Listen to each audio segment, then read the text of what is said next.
Hey everyone, welcome to part 3 of my in-depth review of the new Dark Angels Codex. As always, my name is Jay, and today I will be discussing the Elite section of the Codex. Specifically, what's new, what has been updated, what has been decreased, what has been increased, and what would you want to take in your army. So yeah, without further ado. So as I mentioned in my previous videos, the majority of the units have gotten decreases in points costs, which is great. That's what they typically do now with the new codices. Is what you find is that they typically go down in price, that you can buy more models and get more models in a game, so they become more epic. And yeah, so we'll just go straight to the Elite section. Let's see here. I'll turn straight. This book has a lot of HQ choices. And then it goes troops for some reason. After troops, elites. So first, for the elites, we have the Company Veteran Squad, which they are now 90 points base for 4 veteran Space Marines and a veteran sergeant. They used to be 100 points in the previous codex, now they've been dropped by 10% down to 90 points. So that's not bad, it's always a good deal. And you may include up to 5 additional veterans, each at 18 points a model. So that's pretty good, pretty standard right there. I think they dropped them by 2 points each. I think they used to be 20 points a model. And yeah, they have access to a lot of weapons. Their war gear, they have power armor, a bolt gun, bolt pistol, frag grenades, and crack grenades. And their standard Marines, 4-4-4-4-1-4-2-9. You know, there's standard Marines. Leadership is 9, 3+ saves. And their special rules: they shall know no fear, combat squads, and grim resolve. So that's great. They can combat squad and they can break up into other things. They also may select a drop pod, a rhino, or a razorback as a dedicated transport. I will be covering more about those in the troops video. It'll be troops and dedicated transports. And for every full 5 models in the squad, 1 veteran may replace his bolt gun with the following: a flamer for 5 points, a melta-gun for 10, a plasma gun for 15, and 1 veteran can replace his bolt gun with one of the following: heavy bolter for 10, multi-melta for 10, missile launcher for 15, which is actually a very good price for a missile launcher. They also may take flak missiles for 10 points, an additional 10 points, plasma cannon for 15, las cannon for 20. So pretty standard stuff there. Up next, of course, we have the Deathwing. Ooh. Now, as I mentioned in my previous video, I was really hoping that they would move these guys to the troops choices. That way there's actually choices for troops without having to take certain HQs. They did not do that this codex, and once again we find that the Deathwing are actually back in the Elite section, just like in the previous codex. Their base cost is 220 points, which is actually slightly higher than the previous codex. In the previous codex, they were 215 points for a 5-man squad, now they're 220, so they actually got a slight increase. And they can include up to 5 additional Terminators for up to 44 points per model. Pretty standard stuff. I think they used to be 43 points per model, so they're about the same as they used to be. I still think a lot of people are going to be taking Deathwing right now, especially with the 2+ armor saves are right now the big thing in Warhammer 40k. A lot of things are AP3, such as force weapons and power weapons, but not much is AP2 in the game. So Terminators have a big advantage, especially against Paladins or Grey Knights. A squad of Deathwing would do very well because there could be nothing to crack their armor. And they also tend to be one of the more preferred allied choices. So their war gear: Terminator armor, of course, storm bolters, a power fist for the Terminators, and the Deathwing Sergeant will get a power sword, such as the one you can see right here. Very cool stuff. And they can get a heavy flamer, plasma cannon, assault cannon, missile launcher, and the new kit, which I really love. And if you want to see the unboxing of the new Deathwing kit, check out my unboxing video. It should be linked to the right.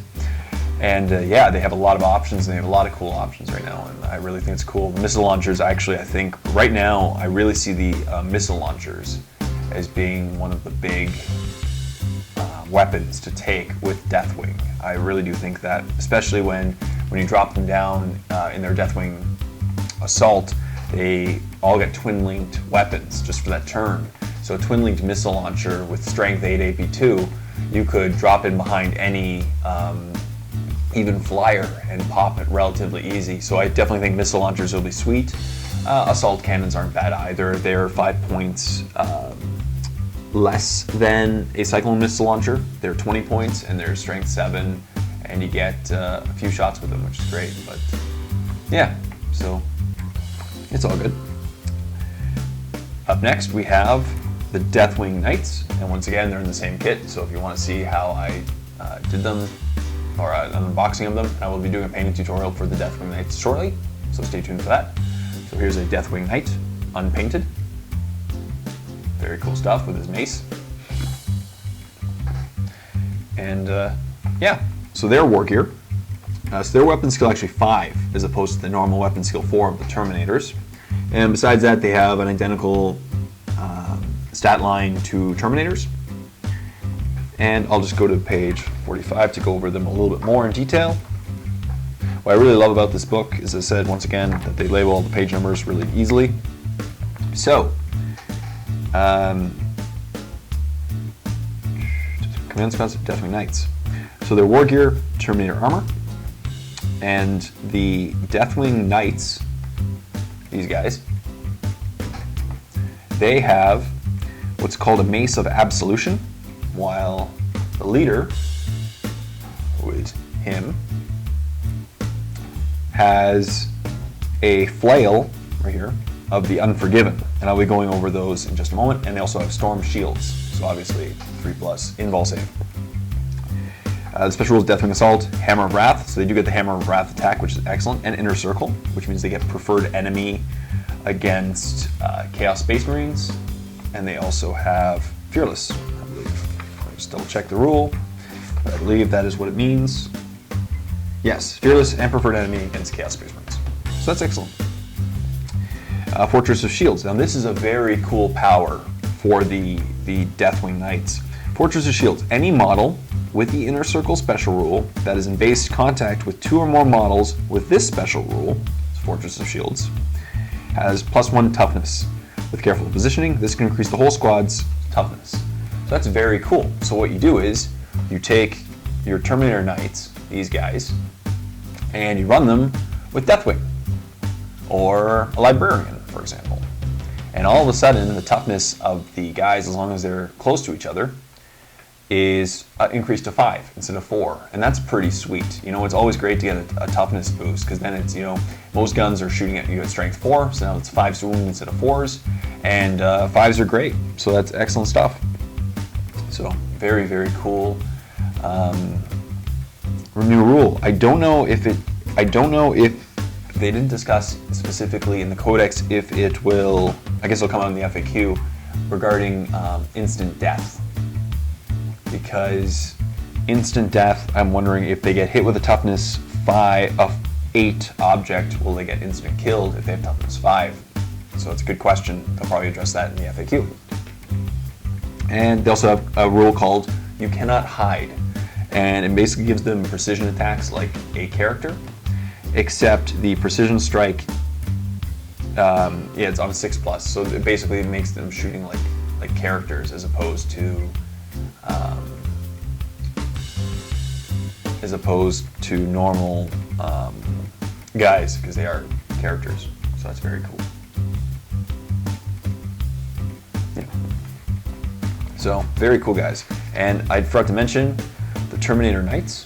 Their base cost is a little expensive, but the Deathwing Knights come in at 235 points base. So it's pretty standard. There aren't that many upgrades you can give to them, other than taking more Deathwing Knights. And there's also a guy called the Perfidious Relic of the Unforgiven, which he is this little guy. This little guy is the Perfidious Relic of the Unforgiven, and his special rule is, let's look him up. He's 10 points, and for the Perfidious Arc of the Unforgiven, if you take him, you get Adamantium Will and Fear special rules. So that's not bad. Adamantium Will is not bad, and Fear is, very cool. So they're basically fearless, and they can cause fear. For those few armies that have fear or can be caused fear, that's really great stuff. And he's only 10 points. And also, I forgot to mention, both the Deathwing and the Deathwing Knights can take a Land Raider as a transport. However, for that to happen, you have to pay the 30 points to get it deemed a Deathwing vehicle, which then makes it basically a venerable tank. It can make you reroll. You can make your opponent reroll the on the penning chart after they've penned you. So that's not bad. This is obviously one of the new additions to the Codex, so it doesn't have a previous points cost. Up next, we have the Dreadnought. And the Dreadnought actually got a big buff too. It used to be 125 points, and now it's been dropped down to 100 points. So that's a pretty good drop for a Dreadnought. And you have two options, the Venerable Dreadnought and the Dreadnought. And to make your Dreadnought Venerable, it just costs an additional 25 points. So now you get a Venerable Dreadnought for the same price as the old Dreadnought, and that's a great upgrade because Venerable Dreadnoughts, they really do last. And it comes with standard a Power Fist, because they now call them Power Fists instead of Dreadnought Close Combat Weapons, Multi-Melta, Searchlight, Smoke Launchers. And of course you can give it a variety of weapons for a variety of prices. You can take extra armor, and as I said, you can upgrade it to a Venerable Dreadnought or select it, or you can put it in a drop pod. Pretty standard stuff. All their stat line is basically the same as the old one, so yeah, they just got cheaper, which is always great. And yeah, that's it. Unfortunately, the old Codex had a few more elite choices. You used to have scouts as elite. Now they've been moved from elite, now they're troops. And as I was hoping Deathwing would be that, but that did not happen, unfortunately. And there used to be a Tech Marine in this section, but the Tech Marine really didn't fill a specific spot in the Force Organization chart, and it has now been moved to HQs. So basically, yeah, that's the elites. Overall, I feel that the Deathwing Knights are going to be very interesting, and I'm going to definitely try them out. I think they're cool, and they're pretty insane. Oh, I forgot to look it up. Sorry, while I'm talking to you guys, I'm going to look up the weapons. Their weapons are actually pretty insane for the Deathwing Knights. Here we go. So the Deathwing weapons. There's the Mace of Absolution, which are what the normal guys, these guys have. And you either get normal or smite mode. Now what you do is you can declare smite mode once per game, I believe. So first of all, they have the rule Bane of the Traitor. When a weapon with this special rule is used to attack a unit from Codex Chaos Space Marines, the weapon's AP is improved by 1 to a maximum 1. First of all, that's amazing. So if you're going against a Demon Prince with these guys, their weapons become pretty crazy on them. They'll all become AP3 or AP1. So that's great. And first there's the Mace of Absolution, and it says, in the presence of the most accursed heretics, these powers are amplified to awe-inspiring magnitudes. So there's normal mode, in which it's strength +2, so it'll be strength 6 on these guys, AP4, and it's melee, Bane of the Traitor, which I just mentioned, and concussive. So pretty cool, knocks them down in initiative 1. And there's also smite mode. And smite mode is, I don't know if it's a one time per game. I don't think it is. Oh yeah, it's a one use only. Yes, that's what I thought. So it's smite mode, which is +6 to strength, AP2, melee, Bane of the Traitor, concussive.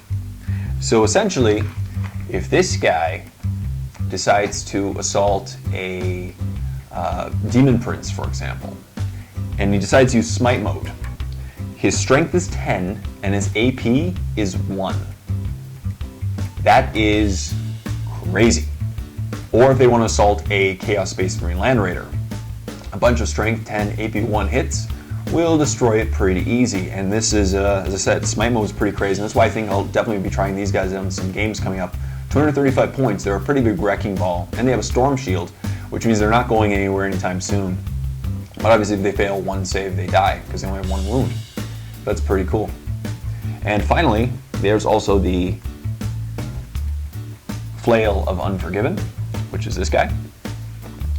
And the Flail of the Unforgiven has a strength +2, so his strength will also be 6. And his AP is 3, and it has melee, Bane of the Traitor, and concussive. So it doesn't have a cool smite mode, but against a Demon Prince, for example, it would be strength 6, AP 2, and will eat through his armor pretty quickly. So that's pretty cool.